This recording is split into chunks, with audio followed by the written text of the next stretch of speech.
কি হলো? মাথাটা কেমন জানি ঘুরছে। কি? রহিমা, রহিমা, এই রহিমা, এই তোরা কে কোথায় আছিস? কাশেম, ডাক্তারকে খবর দে।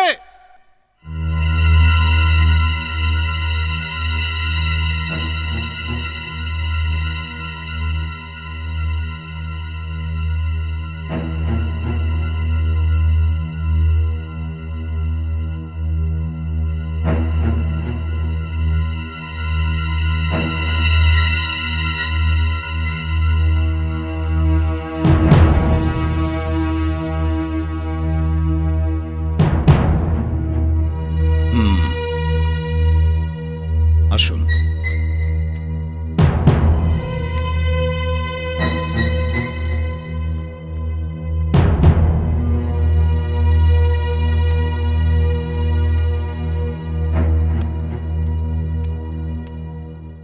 শিকদার সাহেব, আপনার স্ত্রী তো সন্তান সম্ভবা। সন্তান? জি। কি বলছেন আপনি? Are you sure? ইয়েস। কলঙ্কিনী, অন্যের পাপের বোঝা নিয়ে বল, আমাকে কেন কবুল করেছিস? তুমি কি বলছো? আমি কিছুই বুঝতে পারছি না। বুঝতে পারছিস না? এখনই সব বুঝতে পারবি। আয় আমার সাথে। আয়। আয়। আয়।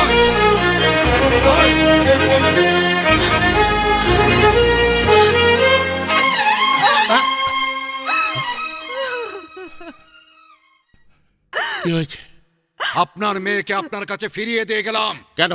আপনার মেয়ে তার পেটে অবৈধ সন্তান নিয়ে আমাকে কবুল করেছে।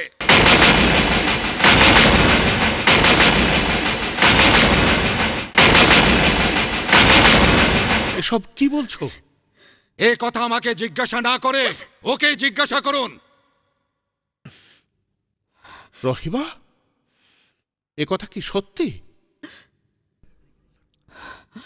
হ্যাঁ শিকদার, যদি ঘটনা সত্যি হয়ে থাকে তাহলে ও ভুল করেছে, আর এই ভুলের জন্যে তুমি আমাকে বাবা 10 গ্রামের কাছে ছোট হতে দিও না।